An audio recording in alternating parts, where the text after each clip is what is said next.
it's Lauren. Today I'm reviewing The Crown. What?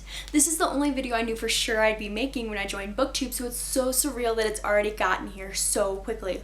This first section will be non-spoilery, so you can stick around even if you haven't read The Crown, and I'll link below the time code of when the spoilers start, and I'll also tell you verbally in this video, that way you have enough time to mute, exit, leave, so you don't get spoiled, because this is a series you want to read through without knowing how it'll end. I know this video is very late. I know it's been a few weeks since The Crown came out. I'm more than aware. Many of the comments I've received on my Kiera videos have said that my feelings and thoughts are very relatable, and that's wonderful. Thank you so much for thinking the same things that I do and taking the time to tell me. That really means a lot. But I don't plan to speak for anyone other than myself in this video and my experience with The Crown and with this series. First of all, 5 stars, worth the wait, loved it. Good resolution of what was introduced in The Heir, as well as some new things introduced here in The Crown that tie up together so well. So as a conclusion to a very drawn out series that was only meant to be a trilogy, you may not leave completely satisfied, though personally I feel it did a very similar job of the one, of just giving a lot of resolution with maybe like a few lingering thoughts or ideas, but enough to know that everything will be fine with what these characters choose to do. So you know these characters will be fine in the long run, which is really all you can ask. Even more so if you read the Barnes & Noble exclusive scene, it is a must read. So send me a message on Twitter or Tumblr in the links down below, and I will make sure that you get the deets. In The Crown, there are a handful of new characters we meet. There are moments you would expect from a Kiera novel, swoon-worthy moments, beautiful one-liners that just deep into the reaches of your soul. You're like, how is this hurting me so much? But there are some things that I did not expect, which you'll have to read for yourself to like fully understand, including very sped up pace, much more than I was anticipating. But it led itself to a very quick read, and everything has its own purpose in the book. Each chapter serves a purpose, leads up to the next one or to future developments in the book. With reading this book, doing Goodreads updates, making sure I had snacks, and vlogging my experience, I quickly finished this under 3 hours, so very quick. If you hated Edelyn in The Heir, you'll love her in The Crown. If you liked Edelyn in The Heir, I think you'll still like her in The Crown. I think that you'll appreciate the decision making and the basis behind those decisions a little bit more. As The Heir ended, her world was turned upside down. Her brother absconded to France, her mother's in the hospital, and she's vowing to have a ring on her finger by the end of the next book. So that's a lot of things to lead up into. So her priorities have changed, and they've needed to change. She's known she's had to grow and take on bigger roles, but now in The Crown we actually get to see that. As far as what I'll say about the LGBT plus community in this non-spoiler section, as far as the explanation, I think Kiera did a good job of explaining how this society came about. Kiera herself is a minority. She's half Puerto Rican, she's a woman, she has family members who are gay, so like, these are not her point of views, these are explaining the world that exists. Another thing, if I see another review where they're like, oh, Evelyn's more likable in The Crown, I will scream, because you can like unlikable characters. I'm not saying you have to like every villain and anti-hero and unlikable rude character out there, but you can still like them even if you don't agree with all their choices. You can like them despite their flaws. Seeing characters with flaws in literature lets me see myself in books. I'm not some perfect Mary Sue, okay? So seeing Edelyn and seeing what Edelyn represents of not wanting to fall in love, being absolutely terrified of love, being angry at her heart for making treacherous decisions against her will, for having to deal with power in a world where she has power but nobody's willing to actually trust her with it, I identify with that so much. So when I see people bashing on her, I kind of feel like they're bashing on me and my personality traits. And I'm not trying to change anyone's mind about Edelyn, but seeing her keep people at an arm's distance away to keep her heart safe, it makes me feel less alone, because it explains so much about me and how if Edelyn can try and let love in, maybe I can try and let love in too. I love me some Edie Shreve. She's like my favorite female protagonist of all time now. I love. I love her so much. I can't. So now I'm gonna get into the spoiler section. So if you have not read The Crown, you should peace out right now. Like, go. I love you so much. You should come back after you've read The Crown. I'd love to talk about anything you want. And also be careful of the comments below. I'm not gonna be controlling them, so be careful. There are spoiler pits. So just be careful on the interwebs. Okay? Thank you guys so much for watching now, and we're gonna continue on to the spoilers. Are you ready for these notes? These are 5 pages, front and back. So we start out and Edelyn becomes the regent because her father's a wreck, obviously, because the love of his life is having a heart attack. So if Edelyn hadn't been psyching herself up and saying no one is more powerful than me and getting ready to take on this power, she wouldn't have been ready when her brother leaves her and her parents aren't able to assist her. She has to take on all these priorities and responsibilities on her own, and if she hadn't been preparing for that, she wouldn't have been ready right now. So, you know, hate on her all you want, but she's been prepping for this and she knows what's required of her. So then after Edelyn becomes regent, she chooses her top 6 elite just like Maxon did. So we have Kyle, duh, Hale, duh, Ian, duh, Fox, duh, Henry, and Eric, duh, and Gunnar, WTF, who is this man? Who is this dude? And then the elite babies all bring her flowers, and Eric, the love of my life, brings her a dandelion. It's all about perspective. Again, I did not ship Edelyn with anything other than happiness, but I could totally call her feelings for Eric back in the air, so I just was like rooting for them because I knew how it was gonna end. Like, it just was so obvious to me. And then Edie Baby spends her first day firing someone, which is just absolutely amazing. And apparently the advisors wanted to start a war in Europe. They want to reverse colonize Europe like Europe did to the Americas and the indigenous people in the 1500s. And then we meet married Mother Effer Alea. His jawline is so sharp it could cut. That jawline fooled me. I should not be having hormonal feelings for a fictional character, Kiera Cass. I did not ask for this at all. Thank you. So there's few people eating, so they all kind of have this fun like breakfast party together, and Eric shares a story about how his parents make almond lordski for each other, which is so precious. Why am I so emotionally attached to it? It messes me up. I can't handle anything except for this pastry. It's just, it's too much for me. I don't, why? And then Queen America wakes up, thank the Lord. I knew she wasn't gonna die, except I thought she kind of was. I wasn't hoping for it, but I was like prepping myself just in case, because you never know with your feelings, and I just needed to have them in order, so in case anything bad happened, my heart was prepared and not confused. Then Kyle and Edie have a few very cute moments throughout the book of like not really like making out like hot passion, but as far as like friendship there, so I could kind of tell that like it wasn't going to develop anything more. So they tell each other they're not in love with them, and it sounds like a business transaction, like, oh, I'm not in love with you, I'm not in love with you either, good, we're on equitable terms.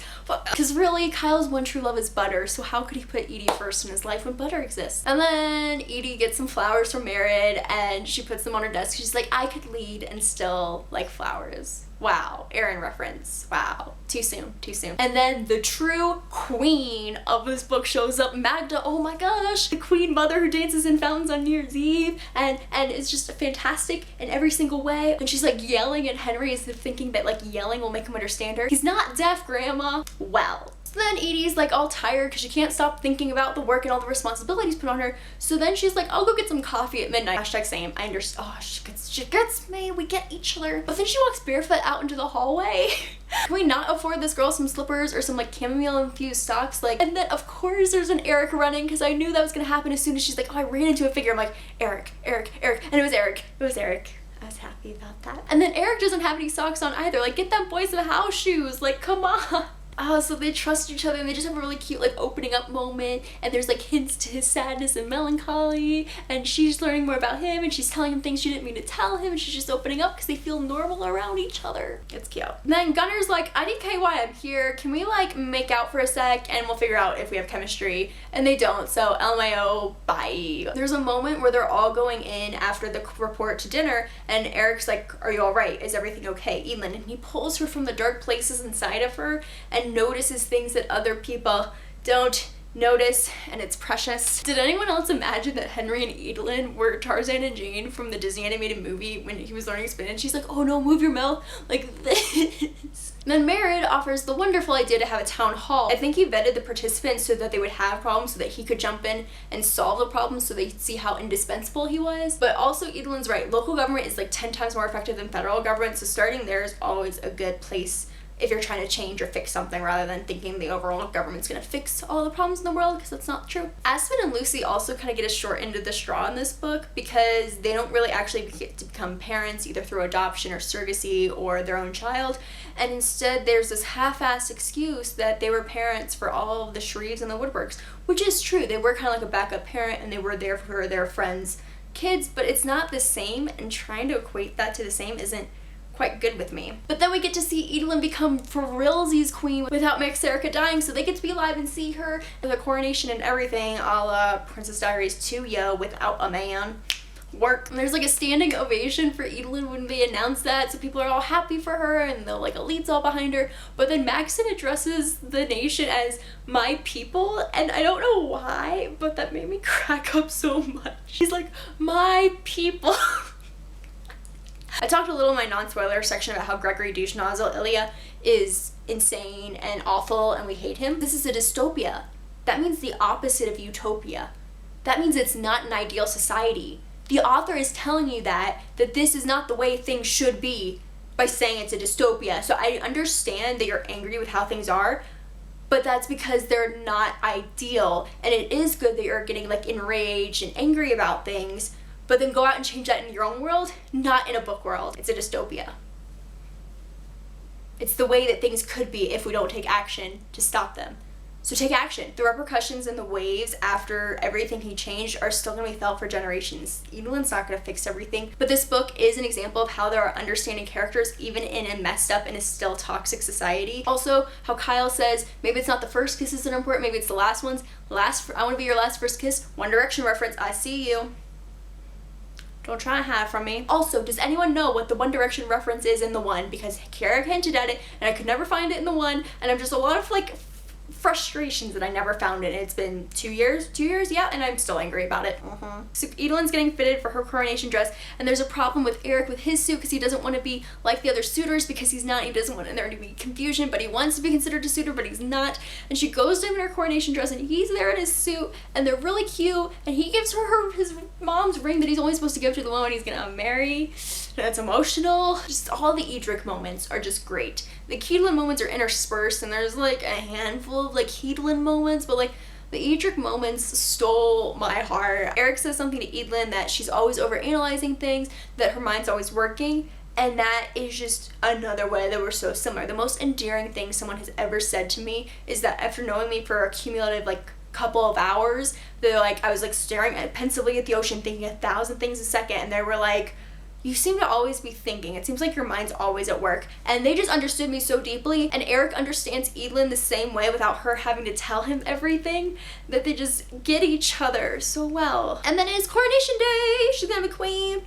She's gonna be queen. Oh, hey, Aaron, long time no see, you little turd. Broke your mother's heart. And then there's a total clue on page 172 about Lady Bryce's origins, like anyone with the last name Shreve get in this car, and they're like, Bryce, come with us. It's not right. Totally is. Come along. And it's just cute. She's queen.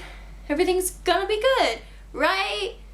Almost, except Merritt's a little mother effer. Jawline distracted me from all the bad things. But first of all, there were the really cute portraits. Oh my gosh, with their photo sessions. So then Merritt's a little mother effer, and Edelin's all upset, and then Eric's the one that comes to see her at the moments when she's upset, just like when she was upset after Baden, and he's always there for her, and they go into the women's parlor, and she's like, tell me right now, for reals, do you love me? And he loves her, and she loves him, and then they kiss, but they can't be together, so it's this forbidden love of someone she was never supposed to fall in love with, when she was never supposed to fall in love at all. And here she is, finding someone that she would have never, if there was no selection, there'd be no Henry and there'd be no Eric. So then they make like plans for a secret rendezvous later, and she leaves through the secret tunnel. Hashtag love me some secret tunnel. So she has her whole like strategizing meeting to figure out who she's gonna kick out next, and Fox is gonna be number 3, and she's supposed to go to his beach house in Claremont, and then she totally doesn't. Like, that's the one thing in this book I'm really actually mad about, is that she's going back on her word. How dare you, Fox's father is sick. Oh, and we also don't know Kyle Woodwork's middle name. I'm angry about that too. Maxon and America haven't changed at all. They still are making awful jokes. They're still fighting and bickering. They're still so precious. And whenever it rains, they slow dance, because true love, guys, true love is real, and its name is Max Erica. We get Eiko's full name, Eiko Petteri Koskinen. And Eiko means peaceful ruler. Petteri is a derivative of Peter, which means rock, so it's Edelin's support. And then Koskinen means small rapids, so it's just like small hurdles that they have to get over to be together. So after the strategizing meeting, they're definitely winnowing things down. Ian's already left, Hale's next to leave, then Fox. So there's just like a line of guys waiting to go for their turn to leave. So now they have to like fast track their plans. She's got to get engaged ASAPs. So like tomorrow in 24 hours, she's getting engaged. Cool, to Kyle. Yeah, that's what she said. Except wrong. She goes in, changes her mind, is like, yeah, you're gonna go to Bonita, so have fun, yo. And it ends up that Josie was the one that put Kyle Woodwork's name in the Goblet of Fire. I mean, the selection. But there's like no basis for that except that she wanted to be a princess. Because Maxim was both fiddling with all the forms, and so was Aaron, so I assumed it was one of them, but it was Josie. Like, okay. Edelin for real sends him away. So I think she loves him like even more than people assume she does. And I'm sorry to all the Keedlin shippers, except not the butthurt ones. The butthurt ones, I'm not sorry for you, because you're just being rude, tweeting at me and tweeting at Kiera that she picked the wrong ship and she ruined the story. It's her story. She can do with it what it wants. It's what you write fan fiction. Go outside, get some fresh air. So self-sacrifice is the greatest thing you can do for someone. So the fact that Edelyn did that for Kyle, be like, I'm gonna hold you back if I keep you here, and I need you to be the best person you can be, and she sends him away. That's beautiful. But then Marley's all annoyed that she sends her precious baby away. It's like, Miss Marley, you can peace out. You can follow him. You can leave the castle. The gate works both ways, you know? I know Edelyn's never gonna know everything about her parents' selection, but they finally admitted, like, oh yeah, Marley and Carter were caned because they have these scars on their hands that you cannot hide.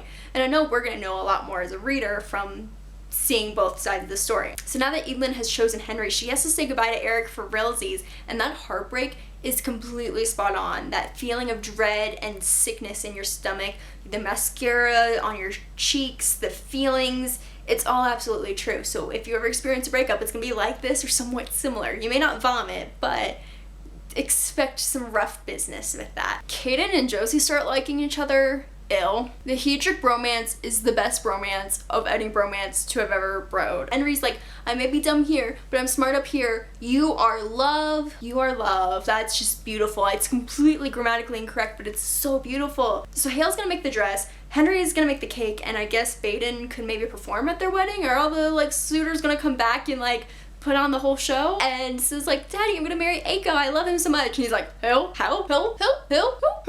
Maxon's secrets come out and he shares about the scars. So now we have douche nozzle number 2, Clarkson, which we knew, but it's official now. The first time he was whipped was in defense of his mother, and the last time he was whipped was in defense of America, 2 of the women he loves most in his life. Maxon did say something that was vaguely problematic, and I just need to address it because he's like, don't worry about it. Having all that happen to me made me a stronger person, which is true. You definitely can overcome adversity. The way he said it made it sound like abuse makes you a stronger person, which is not true and is not a good message, so do not take that message like I almost did. So just don't. Nope. Yourself makes you a stronger person. Nobody else. Okay? Cool. Life advice with Laura. He's like, break the stupid rule, because who are you? I am Edelyn Shreep, and no one's more powerful than me. Damn right you are, girl. And so she proposes to him on live TV, and before Eric can say yes, he needs Henry's approval. He's like, bro, can I do it? He's like, yes, do it, come on, like, you are love. Then they're gonna be a constitutional monarchy. Okay, cool. And then it all ends happy and well. And then the Barnes & Noble exclusive scene is a must, so you just need to read it. It's just so cute. It's just so cute. I love this book series so much. Thank you for watching all the way through this if you're seeing this right now, and I will always follow whatever Kiera Cass chooses to do with her endeavors in the future. Well, my name's Laura. This has been Bookies and Cookies. I love each and every one of you, and I hope you never forget it. And remember, no one is more powerful than you. Embrace your strength and do great things. Thanks, guys. Alrighty, I don't even know what word. Oh no! Oh gosh. Oh no. But not Edelyn Shreep, who needs to be a princess. Don't use this. Don't use this. Duty McDude and buyers of pants is like bye, and I'm good with that. What words are you saying? I should have called that this bitch's ass was gonna cause problems. I should have, and I didn't. I was not being a very smart reader. Ancient history of Europe, Russia, China, Asia. That's a feather floating around my room.